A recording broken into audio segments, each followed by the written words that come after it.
지붕 없는 역사 박물관인 강화도에 유튜브 동아리 골뱅이에서 다녀왔습니다. 이번 탐방은 평생학습원 신규 동아리 공모사업에 선정되어서 가게 되었는데 광명에서 가까우면서도 역사적인 장소가 많기 때문에 강화가 선정되었습니다.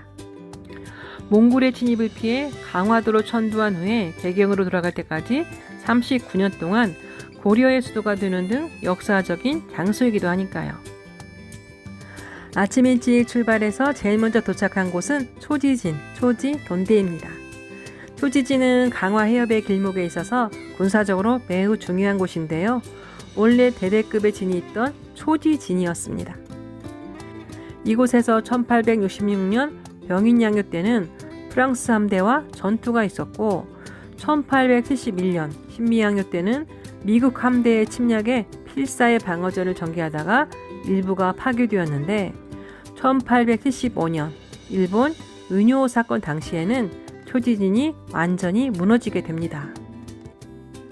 그러다가 1973년 초지진의 소대급만 복원되어서 이곳을 초지돈대라고 부르는 것입니다.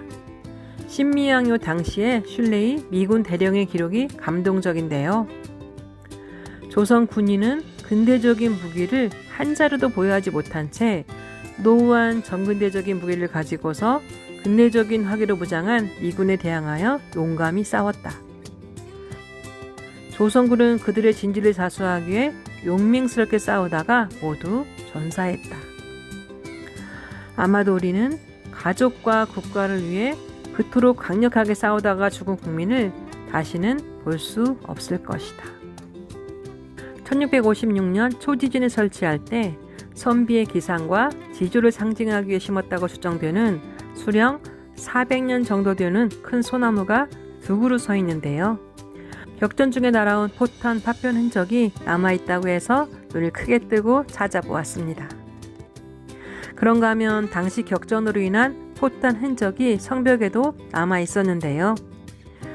2022년에 지금 시점에 우리가 땅에 발을 딛고 서 있지만 그 시간 이후로 정말 많은 세대가 성벽의 벽돌처럼 켜켜이 쌓여서 저에게 말을 걸어오는 것 같았습니다. 두 번째로 향한 곳은 우리나라에서 최고 오래된 사찰 전등사입니다. 평일 낮이라 방문객이 많지 않았는데요. 전등사 남문에 주차하고 입장료를 내고 조금 걸어가니 삼낭성의 남문인 종회로에 도착했어요. 고려사 지리지에 의하면 단군 황금이 세 아들인 부여, 부우, 부수를 시켜서 이곳에 성을 쌓았는데 그 성이 바로 삼낭성, 정족산성입니다. 고종 3년 병인양요 때에는 양원수 장군이 이 성을 침입하는 프랑스군을 경멸한 전승지이기도 합니다. 성내에는 양원수 장군의 승전비가 세워져 있습니다. 근데 여기 전등사는 언제부터 있던 거예요? 전등사요? 네. 네. 누구 왕 때요? 소수리망이요? 전등사는 381년 고구려 소수리망 때 고구려 승려 아두화상이 창건했는데 화재로 소실되었다가 1621년 지금의 모습이 되었다고 합니다. 그러고 보면 전등사는 1600년이 넘은 절이고 또 우리나라에서 제일 오래된 절이라고 했는데요. 불교가 먼저 전해진 고구려 영토 북한에 전등사보다 오래된 절이 있지 않을까요?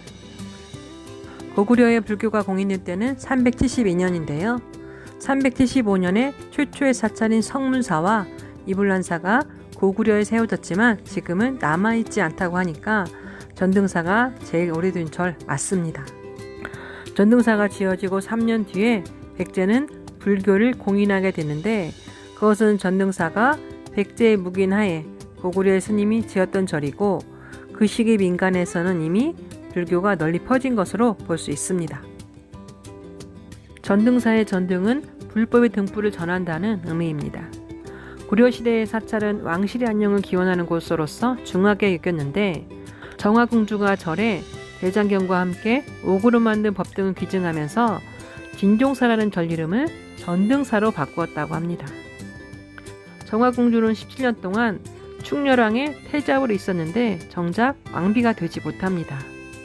당시 고려가 원나라의 관섭을 받게 되면서 원나라의 제국 대장 공주에게 밀려서 둘째 삐로 강등당하게 되고 제국 대장 공주로부터 간유 수모를 당하여 살았던 비운의 여인이었습니다.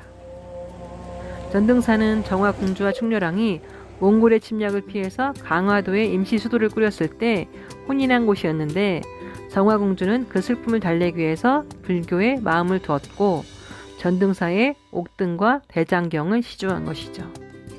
제국 대장공주는 39세에 죽게 되고 정화공주는 죽기 전에 충렬왕과 재위했다고 전해집니다. 전등사의 대표적인 건물인 대흥보전이 유명한데요.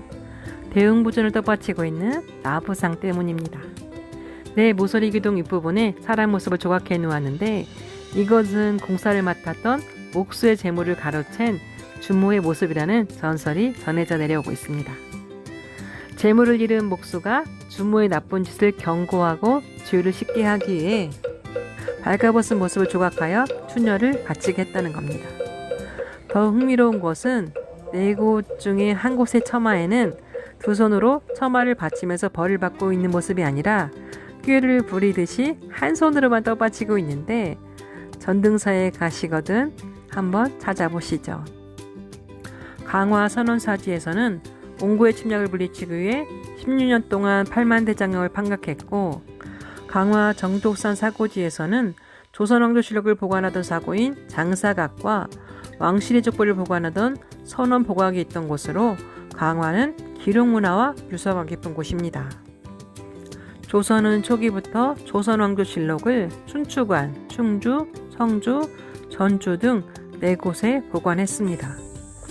임진왜란 때 유일본으로 남은 전주 사고본이 노양산 사고로 옮겼다가 다시 만이산 사고를 거쳐서 현종 1년에 이곳으로 옮기게 되었고 오른편에 왕실 족보를 보관하는 선원보각을 함께 지었습니다. 실록은 1910년 국고 침탈 이후에 서울로 옮겨졌고 지금은 서울대학교 규장각에서 보존 관리하고 있습니다. 장사각과 선원보각이 허물어져 없어진 것을 1998년 복원해서 오늘 우리가 볼 수 있게 되었습니다. 1907년 일제는 고종황제의 헤이그 특사사건을 문제 삼아서 고종황제를 강제 퇴위시키고 군대마저 해산했는데요.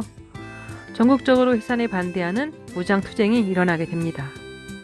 강화에서는 강화진위대가 무장 봉기하게 되고 1908년 10월 이능곤의 지휘 아래 강화의병이 일본군과 전투를 벌여 승리한 곳이 바로 이곳입니다. 한폭의 그림이네. 시간여행을 하며 전등사를 둘러보고 나오는 길에 한폭의 그림 같은 중림다원을 지나칠 수 없었습니다. 우리도 들어가서 그림이 되어보기로 했습니다. 따끈한 차를 마시고 담소를 나누고 다음 장소인 용운궁으로 출발합니다. 끝까지 시청해주셔서 감사합니다.